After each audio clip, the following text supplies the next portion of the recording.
नमस्कार दोस्तों, स्वागत है आपका सिविल सेक्टर 247 और संकल्प एकेडमी के ऑफिशियल यूट्यूब चैनल्स पे। सिविल सेक्टर 247 जो कि पिछले काफ़ी समय से आपको लगातार वीडियोस देता आ रहा है, और संकल्प एकेडमी जट्टारी जहाँ पे हमने अभी नई एकेडमी शुरू की है, और उसमें हमने एक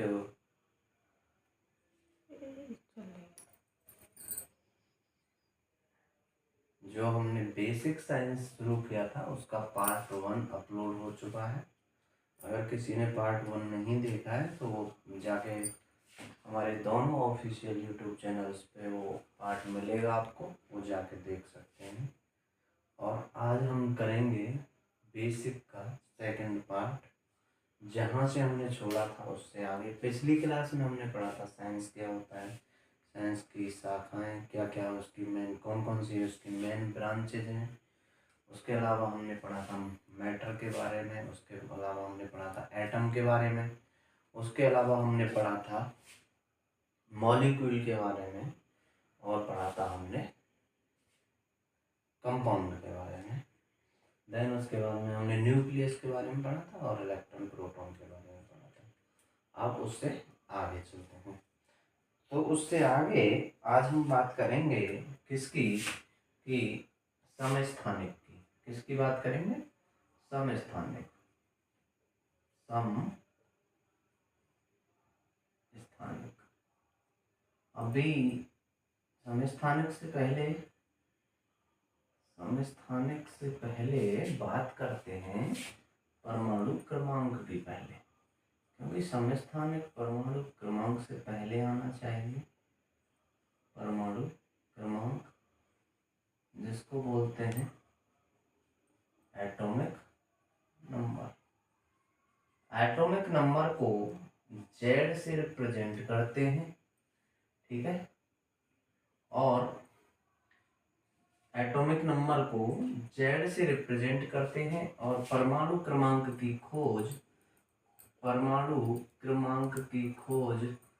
सन 1913 में 1913 में एक वैज्ञानिक थे जिनका नाम था मोजले। और क्या नाम था?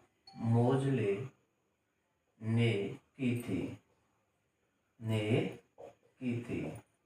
सन 1913 में मोजले ने की थी, ठीक है। मोजले ने बताया कि किसी भी तत्व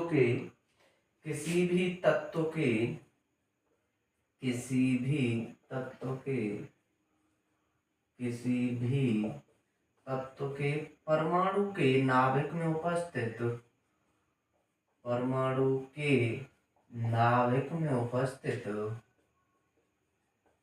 प्रोटॉनों की संख्या को नाभिक में उपस्थित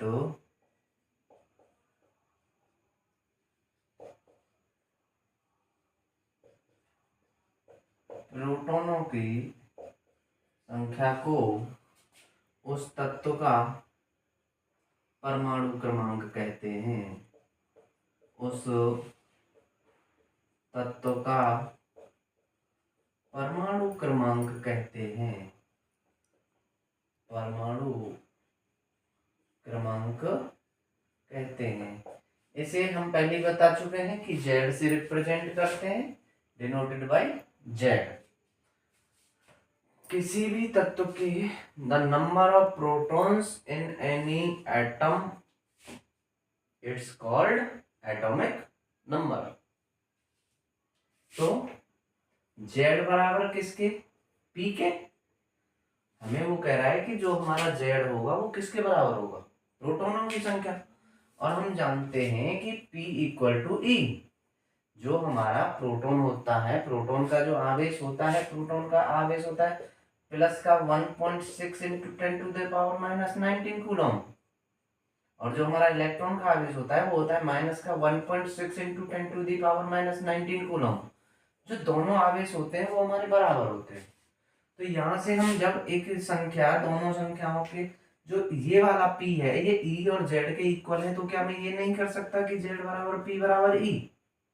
Z बराबर P बराबर ई किसी भी तत्व के नाभिक में जो उसका परमाणु क्रमांक होगा वो उसकी प्रोटॉनों की संख्या भी होगी, वही उसकी इलेक्ट्रॉनों की भी संख्या होगी।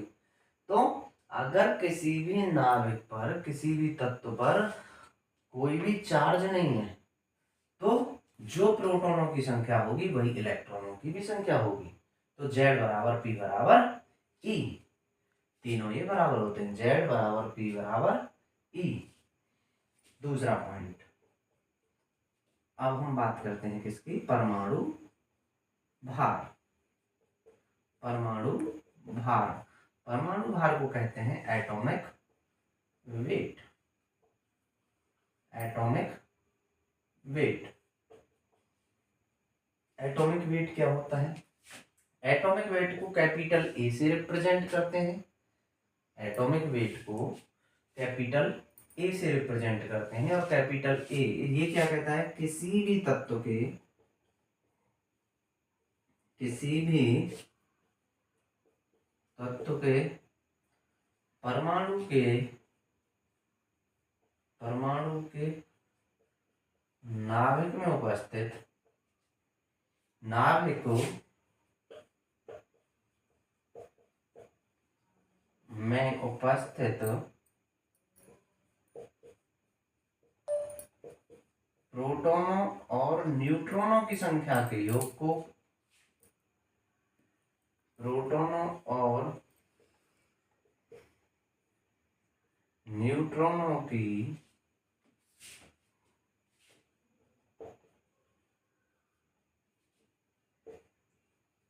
संख्या के योग को परमाणु भार कहते हैं। योग को परमाणु भार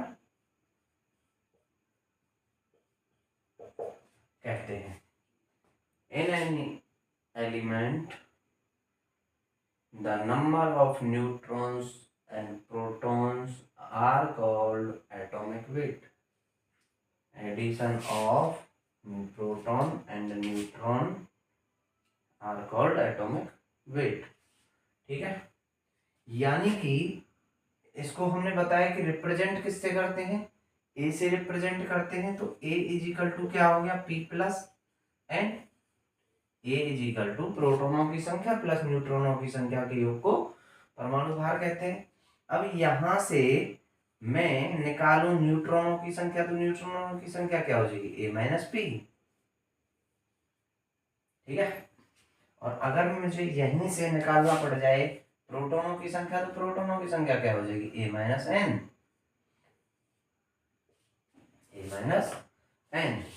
और मुझे न्यूट्रॉनों की संख्या अगर निकालनी पड़े, क्योंकि प्रोटॉनों की संख्या तो मैं यहाँ भी जानता हूँ कि जो मेरा एटॉमिक नंबर होता है वही मेरा प्रोटॉनों की संख्या होती है और वही इलेक्ट्रॉनों की संख्या होती है। बट जो न्यूट्रॉन निकालने के लिए जो हमारा द्रव्यमान संख्या है या परमाणु भार है, परमाणु भार में से हम अगर प्रोटॉनों की संख्या को लेस कर देते हैं तो हमारा किसका क्या आ जाएगा निकल के, न्यूट्रॉनों की संख्या। ठीक है, तो हमें अगर किसी एटॉमिक नंबर की अगर हम बात करें तो इसकी खोज 1913 में एक वैज्ञानिक थे मोजले ने की, और परमाणु के नाभिक में उपस्थित न्यूट्रॉनों की संख्या को, यानी कि in the nucleus of any atom the number of protons are called atomic number. ठीक है, इसको Z बराबर P और P के इक्वल होता है E, हम जानते हैं। तो ये क्या हो गया, Z बराबर P बराबर E। परमाणु भार की अगर बात करें एटॉमिक वेट की, एटॉमिक वेट को ए से रिप्रेजेंट करते हैं। ए से रिप्रेजेंट करते हैं तो किसी तत्व के नाभिक में उपस्थित प्रोटॉनों और न्यूट्रॉनों की संख्या का जो योग होगा उसी को हम एटॉमिक वेट यानी परमाणु भार कहते हैं। A equal to P plus N. अगर हमें न्यूट्रॉनों की संख्या निकालनी है तो न्यूट्रॉन एन बराबर ए माइनस पी। अगर यहाँ से हमें प्रोटॉनों की संख्या निकालने को बोले तो हम निकालेंगे P equal to A minus N, A minus N.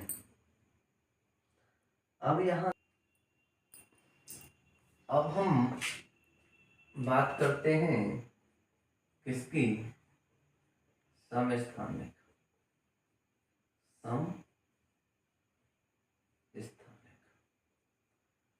समस्थानिक को इंग्लिश में कहते हैं आइसोटोप्स।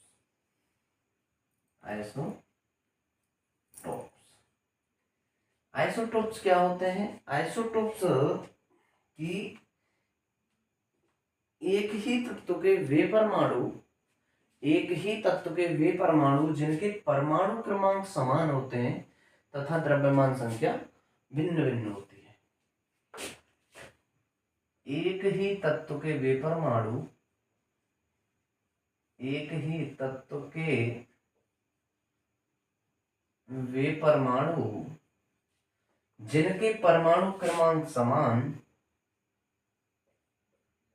जिनके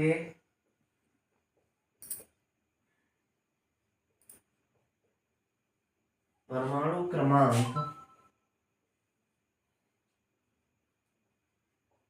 समान तथा द्रव्यमान संख्या या परमाणु भार, ध्यान रखिएगा, परमाणु क्रमांक या द्रव्यमान संख्या या परमाणु भार, दोनों बात एक ही है।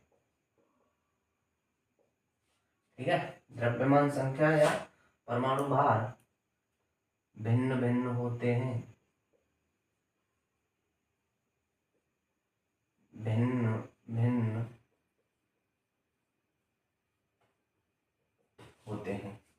देखिए, यानी एक ही तत्व के वे परमाणु, एग्जाम्पल लेंगे हम, एक ही तत्व के वे परमाणु 1H1 1H2 1H3, वे परमाणु जिनके परमाणु क्रमांक समान तथा द्रव्यमान संख्या भिन्न भिन्न होती है। ये हो गया हमारा परमाणु क्रमांक। तो परमाणु क्रमांक एक ही तत्व के हाइड्रोजन हाइड्रोजन हाइड्रोजन, लेकिन द्रव्यमान संख्या या परमाणु भार अलग अलग, यहाँ 1, यहाँ 2, यहाँ 3। अगर हम बात करें 6C12 6C13 6C14, 6 परमाणु क्रमांक, atomic number 6, elements carbon C but atomic weight is different.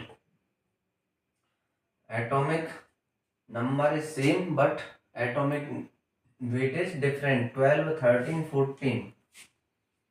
बात करें 8O16 8O17 8O18, 888, this is atomic number, OOO oxygen is element, and 16 17 18 this is atomic weight। बात करें किसकी?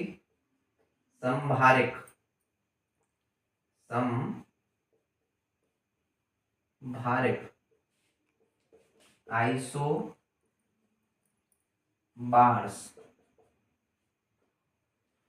भिन्न भिन्न तत्वों के वे परमाणु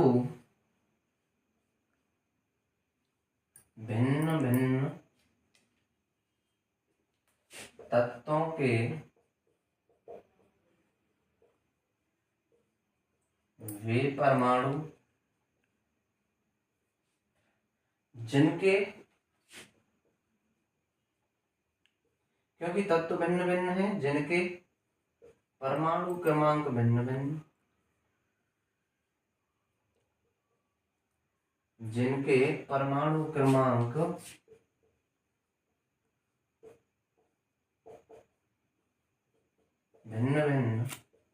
तथा परमाणु भार समान होते हैं,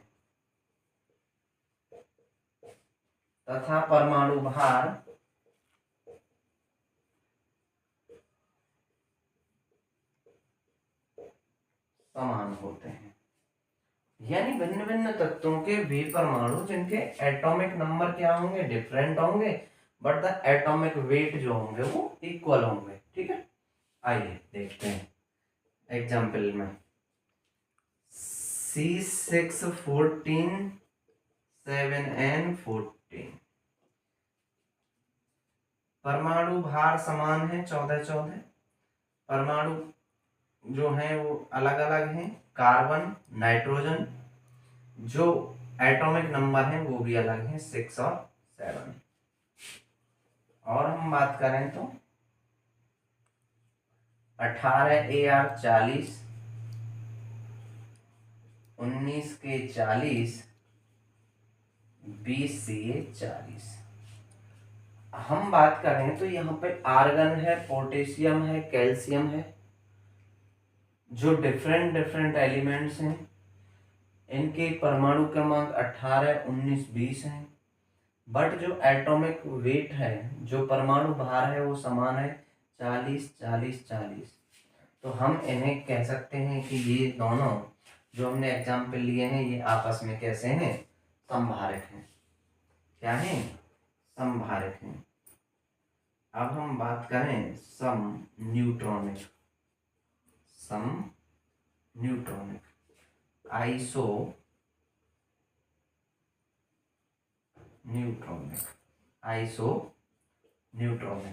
न्यूट्रॉनिक क्या होते हैं?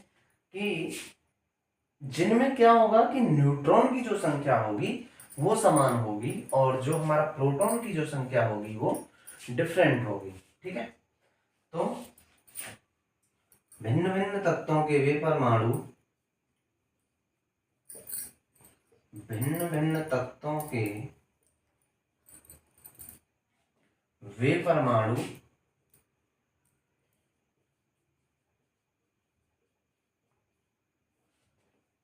जिनमें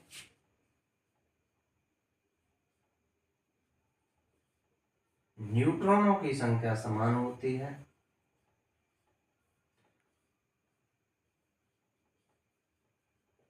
न्यूट्रॉनों की संख्या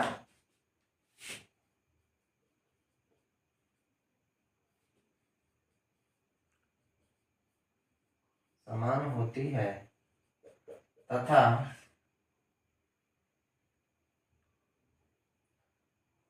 प्रोटॉनों की संख्या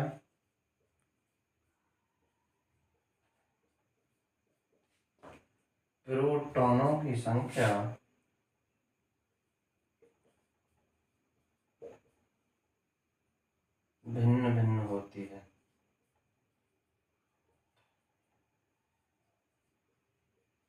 प्रोटॉनों की संख्या भिन्न भिन्न होती है। भिन्न भिन्न तत्वों के वे परमाणु जिनमें न्यूट्रॉनों की जो संख्या होगी वो समान होगी, तथा प्रोटॉनों की जो संख्या होगी वो भिन्न भिन्न होगी। आइए एग्जाम्पल के साथ देखते हैं। 16S36, 17Cl37,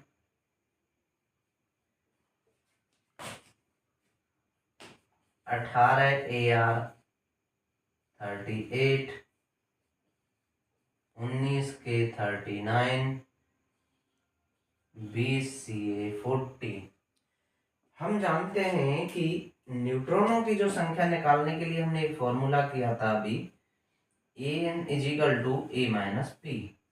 और जो हमारा परमाणु क्रमांक होता है ये वाला नंबर होता है, एटॉमिक वेट हमारा ये होता है परमाणु भार।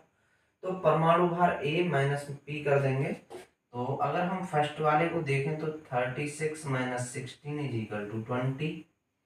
दूसरे वाले को देखें तो 37 - 17 = 20। ये देखें तीसरा वाला तो 38 - 18 = 20। ये देखें तो 39 - 19 = 20। 40 - 20 = 20। हम देख पा रहे हैं कि सभी में जो न्यूट्रॉनों की संख्या है वो कितनी आ रही है? 20। तो हम कह सकते हैं कि ये सभी जो एलिमेंट्स हमने लिए हैं ये सभी आइसोन्यूट्रॉनिक हैं। इनमें जो न्यूट्रॉन की संख्या है वो एक समान है।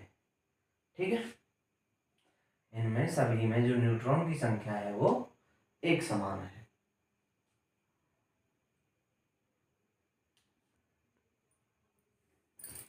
अब हम बात करेंगे कोषों में इलेक्ट्रॉनों की, कोषों में इलेक्ट्रॉनों की। तो जो हमारे कोष होते हैं, कोष होते हैं हमारे K, L, M, N। इन KLM के लिए जो हमारी n की वैल्यू होती है वो 1 2 3 4 ये होती है।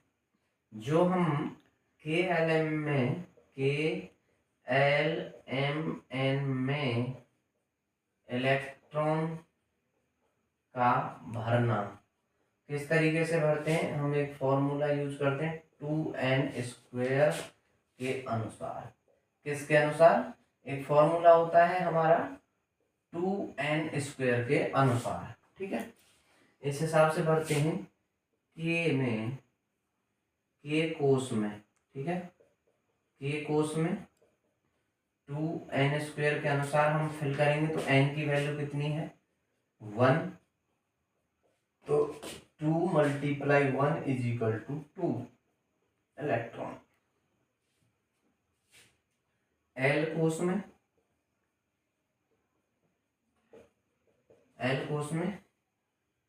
2n² से ही भरेंगे, तो 2 × 2 का स्क्वायर 2 × 4 = कितने 8 इलेक्ट्रॉन, ठीक है।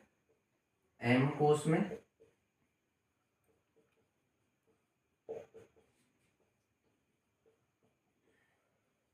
2 × 3 का स्क्वायर = 2 × 9 18 इलेक्ट्रॉन, ठीक है। 2 8 18। N कोस में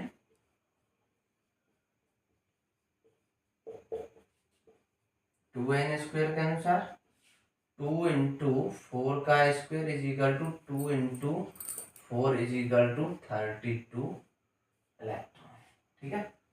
यानी कि हमारे जो K कोस में इलेक्ट्रॉन आएंगे वो कितने आएंगे 2, L में 8, M में 18 और N में 32 इलेक्ट्रॉन, ठीक है।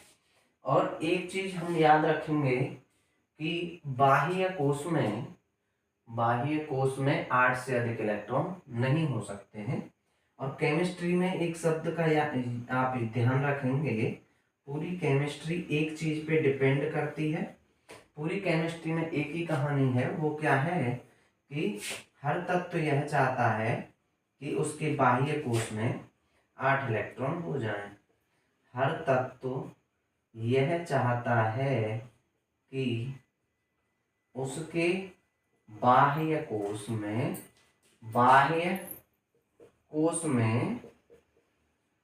8 इलेक्ट्रॉन हो जाएं, 8 इलेक्ट्रॉन हो जाएं। अब क्या होता है कि इन सभी को क्या करना होता है, 8 इलेक्ट्रॉन करने होते हैं बाह्य कोश में। जब बाह्य कोश में 8 इलेक्ट्रॉन करने होते हैं तो ये क्या करते हैं कि चाहे उसके लिए इलेक्ट्रॉन किसी से लेने पड़े या किसी को इलेक्ट्रॉन देने पड़े, लेकिन बाह्य कोश में कितने इलेक्ट्रॉन हो जाएं 8 इलेक्ट्रॉन हो जाएं, क्योंकि 8 की जब श्रेणी प्राप्त कर लेते हैं तो वो अधिक स्थायी हो जाते हैं और स्थायित्व को प्राप्त कर लेते हैं। तो ये 8 इलेक्ट्रॉन, और बाह्य कोश में 8 से अधिक इलेक्ट्रॉन नहीं हो सकते हैं, ये चीज भी ध्यान रखनी है हमें।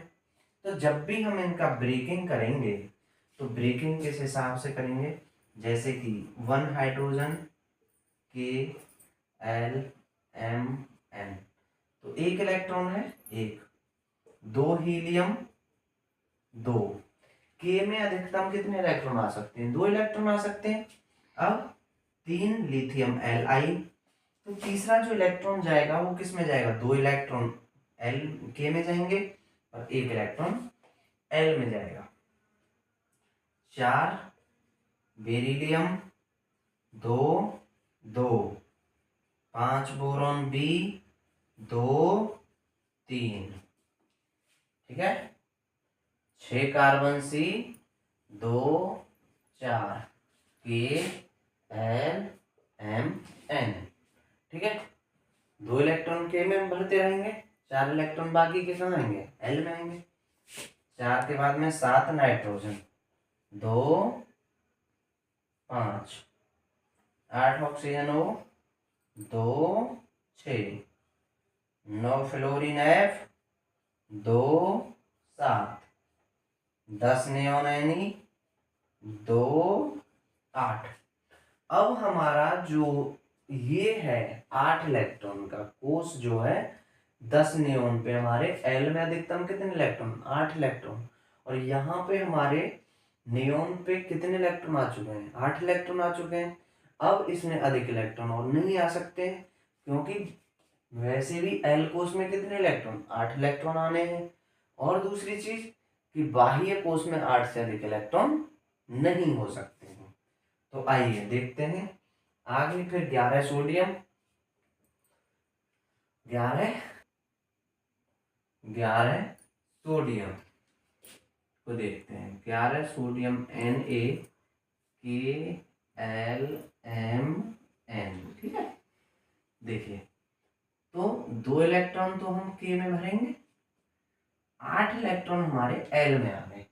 अब हमारा जो अगला इलेक्ट्रॉन है वो किस में जाएगा, एम में जाएगा। तो 2 8 1, 12 magnesium, 2 8 2, 13 aluminium, 2 8 3, 14 silicon SI, 2 8 4, 15 phosphorus P, 2 8 5, 16 sulphur S, 2 8 6, 17 chlorine Cl, 2 8 7, 18 argon AR, 2 8 8।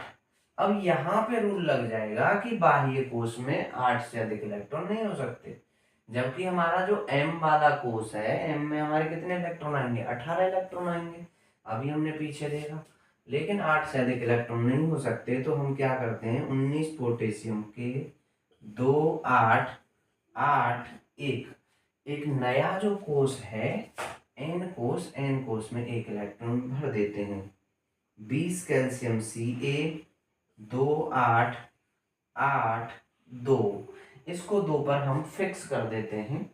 और फिक्स करने के बाद में, क्योंकि 2 पर भरा 2 इलेक्ट्रॉन भरा हुआ कोष और 8 इलेक्ट्रॉन भरा हुआ कोष अधिक स्थायी माना जाता है, तो इसलिए इसको यहाँ रोक देते हैं। और अब इस वाले इलेक्ट्रॉन को हम बढ़ाते हैं।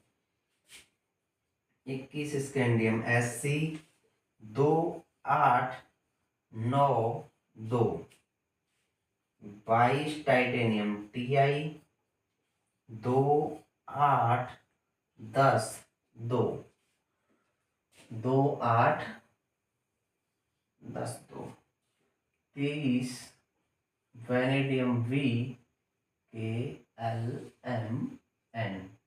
23 वेनेडियम V। इसमें हम करेंगे 2 8 11 2, ठीक। 24 क्रोमियम होगा। और क्रोमियम जो है हमारा एक अपवाद की श्रेणी में आता है, तो इसको जब हम ब्रेक करते हैं तो यहाँ आना तो चाहिए 12 2, लेकिन आता है क्या, 13 1। 25 मैग्नीज, 2 8 13 2, फिर से इसी को बढ़ाएंगे क्योंकि हमें 2 पे फिक्स करना है। 26 आयरन Fe, 26 आयरन Fe, तो ये हो जाएगा 2 8 14 2, 27 cobalt, 2 8 15 2, 28 nickel Ni, 2 8 16 2, 29 copper Cu। यहाँ पे भी एक स्टार आ जाता है क्योंकि कॉपर भी अपवाद है। और जब हम इसको ब्रेक करेंगे तो ये होना तो चाहिए 17 2, लेकिन ये होता क्या है, 18 1। और 30 Zn जिंक, ये होता है हमारा 2 8 18 2।